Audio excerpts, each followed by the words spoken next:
Hey guys, Rex here, and welcome back to my Let's Play world. Today is episode 17, and guys, it has been a long time since I posted on my channel. Um, I have had a super hectic, super crazy past couple weeks, and in fact, I haven't been able to sit down at my computer for 3 weeks around, which has been crazy. I've never had that happen before. I've never gone that long without even touching my computer. So, pretty crazy.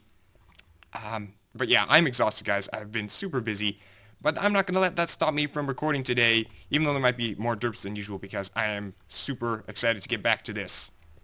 But before we get started today, I want to, let's see if we can get back into first person mode. I always have trouble doing that for some reason. I want to give you a couple updates about what's going on with the channel, and or just what's going to be happening in the near future. So, drama is going to continue. We sort of when I went on break, I didn't have time to edit those and upload them. So hopefully we'll be back to uploading those at a regular rate again.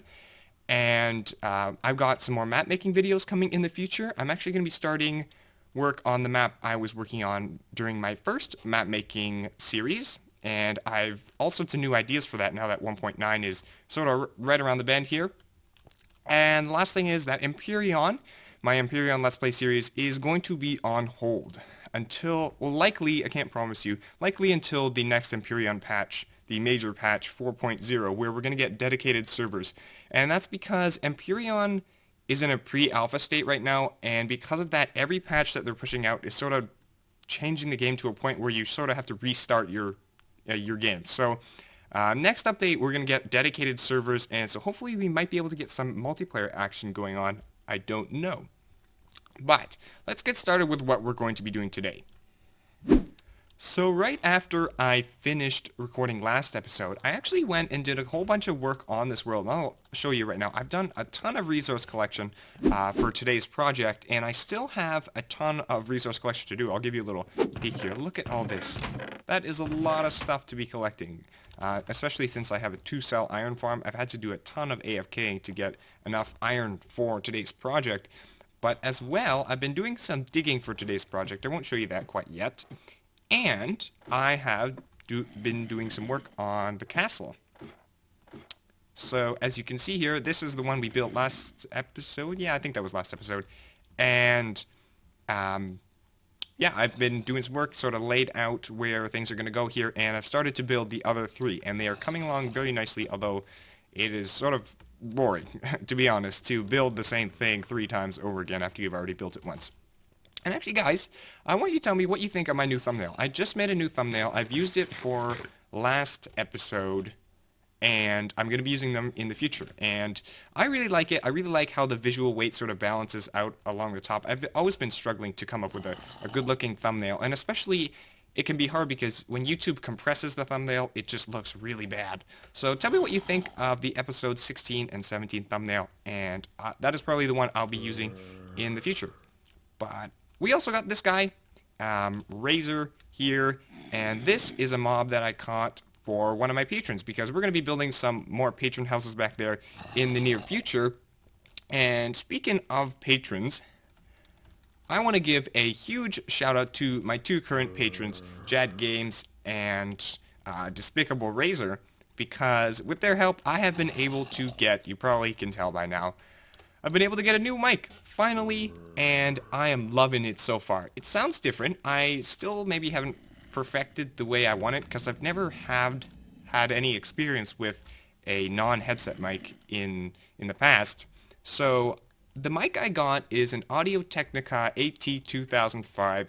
It's a cardioid dynamic mic, and I'm really liking it so far. I wanted a dynamic mic because of my recording setup, because I often have background noise going on, and I don't really have an ideal recording setup like, for example, Mumbo does. He goes crazy with his recording setup. He has his own little place for it. He puts pillows up and whatever. I'm just recording in an open room in my house. There may or may not be people in there. So that's why I got a dynamic microphone, and tell me if you like how it sounds or not. It definitely sounds different than my headset mic, but I almost can't tell whether it sounds better. I think it sounds like a better quality of sound, but I don't know whether I like it or not. So I will keep playing with it and see if I can get it to sound different, And with a dynamic mic, I should mention, you sound really different depending on how close you are to the microphone. Now that's true with all microphones, but with a dynamic microphone, it's even more so.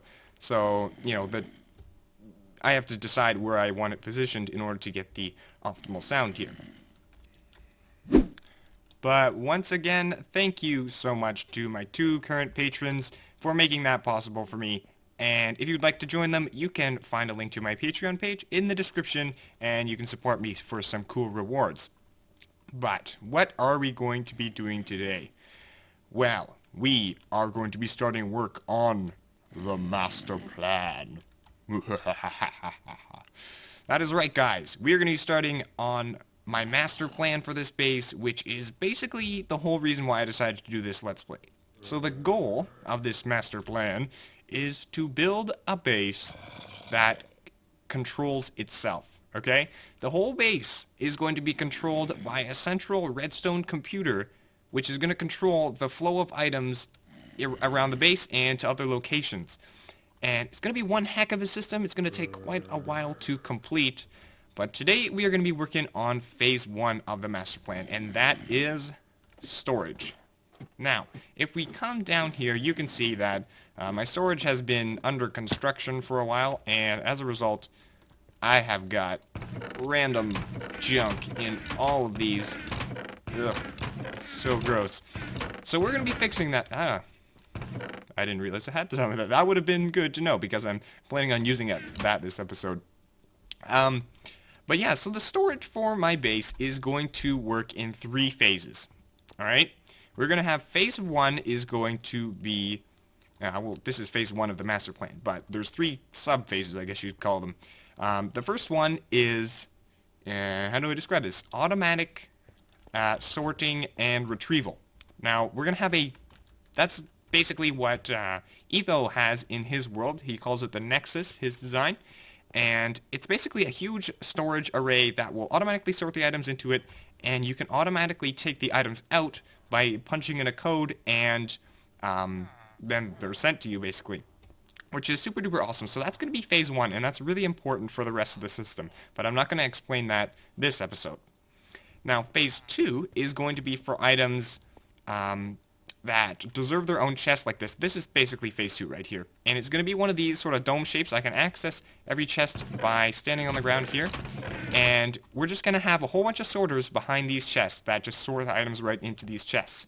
And so this is for items that don't need to go into the automatic retrieval, but items that still deserve their own single chest here. And then the third phase is going to be multi-item storage. So these 2 wings...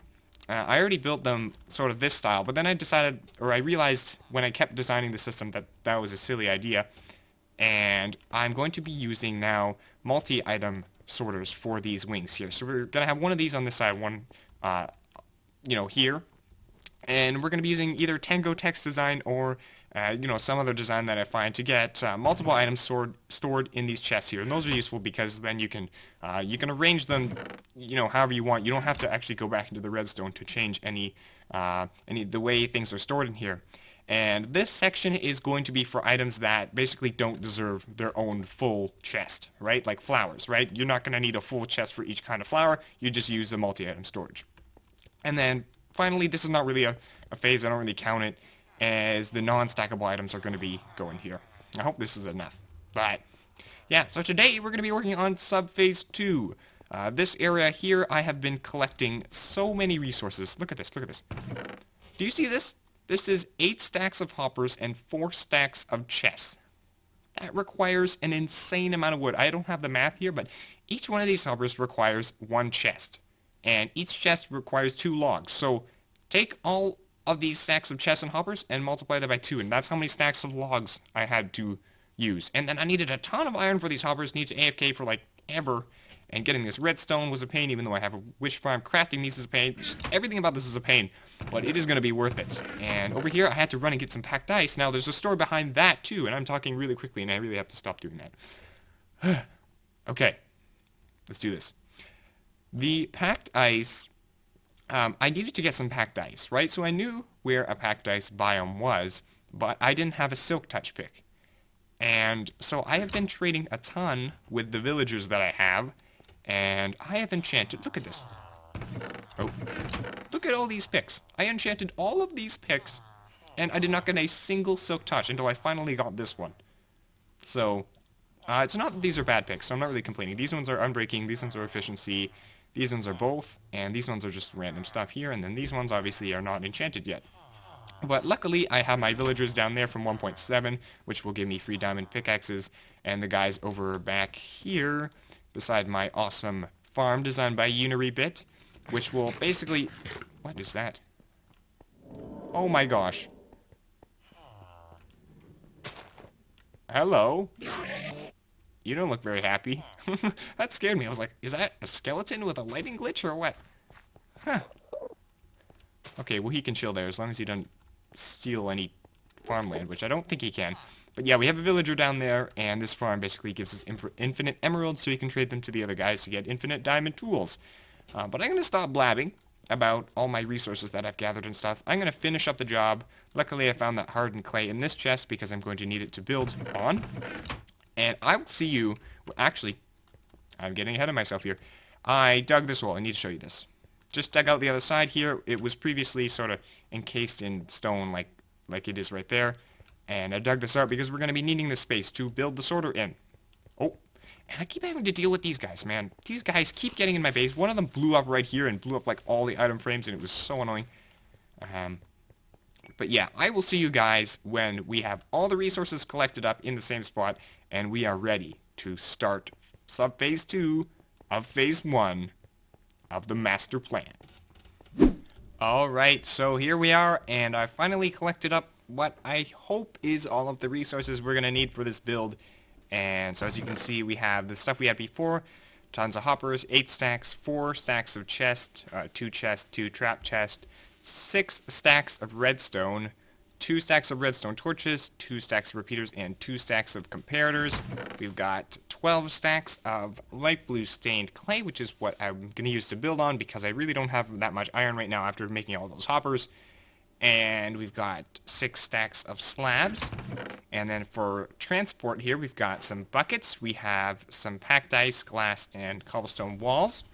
And lastly, we have tons of cakes, which are a pain to make because you need to use the milk buckets and they don't stack, and cakes don't stack, and it's just, ugh, it's like crafting bows except like 10 times worse.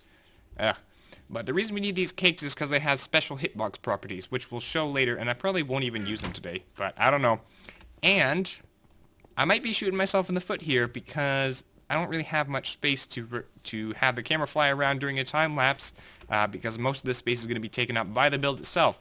But what do you say we get the camera in here and let's do a time lapse?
check out this monstrosity that I built here. We have an absolute ton of hoppers and chests and redstone, and this thing is almost ready to roll. You can see that I put slabs across basically the whole thing. I didn't put slabs like here or in the middle section, but the slabs are basically to stop anything from spawning, because I don't want anything spawning on the redstone. If it spawns up there, then that's alright, because it's really easy to see, but if there's any in the redstone, then that would just be horrible, because then it might, like, I might not see it, and then it might blow up in my face, and sadness. But yeah, all we have to do now, well, we have to do two things, really, in order to get this thing operational. The first thing is putting in the filters, and that will be a huge pain, to be honest, because basically everywhere where there's a comparator here, you'll see there's a slab on top. All I have to do to access these hoppers is take out the slab, or the row of slabs there, and then I can access this line of hoppers, and it's the same for all of these. I just have slabs on top of the comparators, and then I can access the filter hopper, and then I need to fill this with the item that's going in and a whole bunch of dummy items too, and then the system will be operational.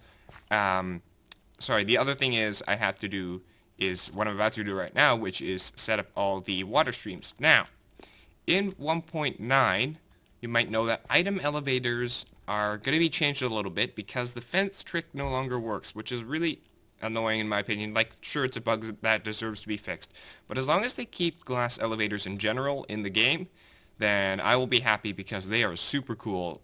Not only are they convenient to use, but in my opinion, they look cool, which is the whole point of the center of the base here. Oh, hi. Goodbye.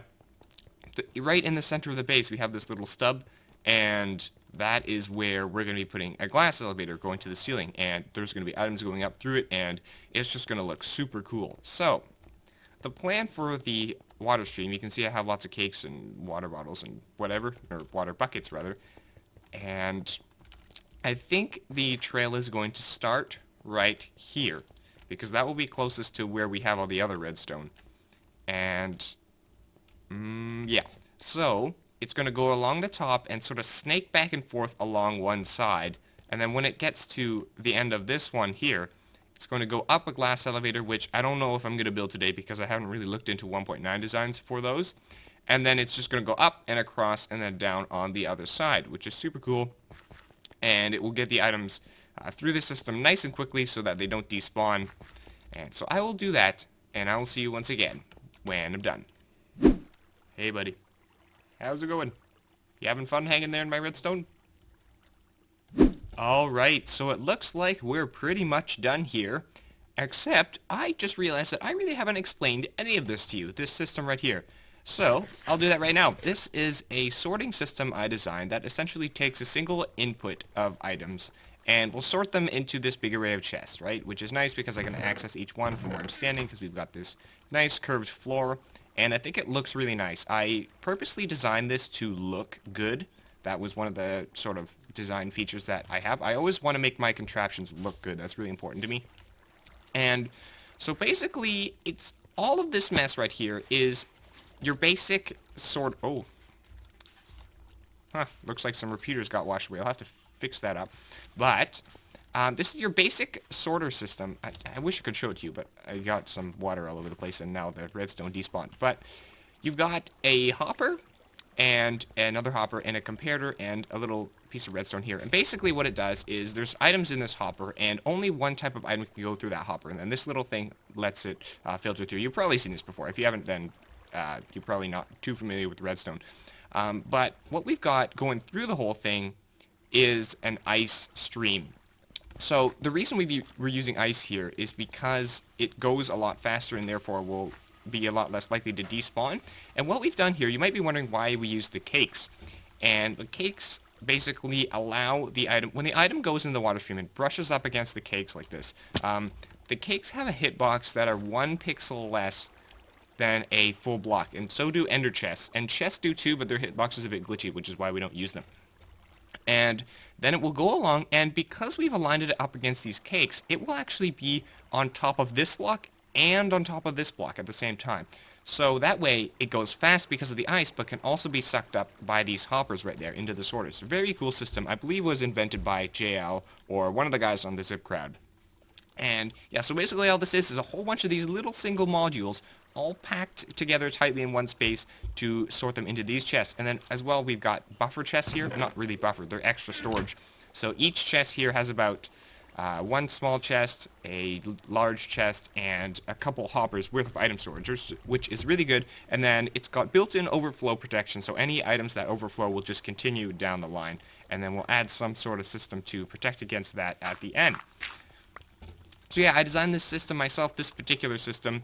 It's nothing too fancy, even though it looks really complicated, but I love it, and yeah, there's not really much else to say. It's going to be really useful to us, but once again, it's going to be a pain to set up. I hate setting up filters. I've done it once, or partially once, on the SMB server, and it was painful. It was very painful, to say the least. But I think that is all the time we have for today. We got an epic build done, and I hope you guys are excited to see the rest of my master plan fall into place. It is going to be so cool, and I don't think you'll have seen anything like it before done in survival. So guys, if you enjoyed this video, then a like would be much appreciated, and follow me on Twitter at NanoRexMC for more updates. But thanks for watching, guys, and I will see you next time. Rex out.